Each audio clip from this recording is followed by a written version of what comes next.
U.S. births fell last year, leading to the fewest number of newborns in 35 years. Some experts believe the pandemic and its impact on the economy will suppress those numbers even further. That report was released by the CDC. It found the number of births fell about 1% from 2018 to 2019.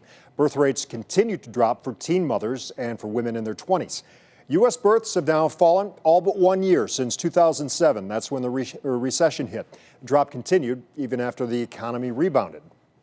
Parents would tell you the hard work begins when you bring that baby home, or maybe they'll say it takes a village, right, to raise a child. That's right, but the COVID-19 pandemic has been keeping us from our families, from our communities, and for moms, that can mean having a baby at home. In this News 5 original, Caroline Sweeney spoke with two mothers having newborns at home during this pandemic. We do miss family and friends. I think that's the hardest part. Like most of us, Michelle Witten has been in quarantine for more than 2 months. Unlike most of us, she's been home with a newborn. Yeah, it's a weird time warp / time crawl because you're so sleep deprived, but there's also this baby and it's fun and exciting and it's new. Her second child, Maggie, was born on March 24th, 24 hours after Ohio's stay-at-home order started.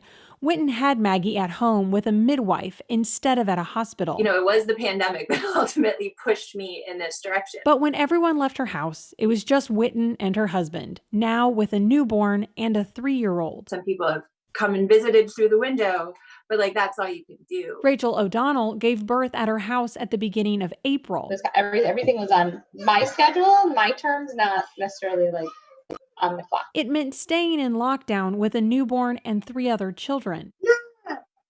This lady's having a turn. This is Miss Caroline, okay? She's going to talk to me, so you're going to have to watch nice, okay? With new moms social distancing, her midwife, Colleen Kennedy Schroeder, didn't want postpartum care to be forgotten. Birth doesn't end right when the baby comes out. That's just the beginning. That postpartum period is equally, if not more important. Kennedy Schroeder says she worries after birth care isn't the focus while everyone watches what happens inside the hospital. I'm sore, I'm tired, the emotions are raging.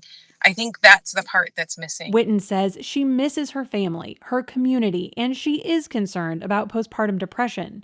A 2013 study found nearly 600,000 women in the U.S. suffer from postpartum depression in the first 12 months after a baby's born. We're kind of in this survival mode. Searches for postpartum depression have been rising.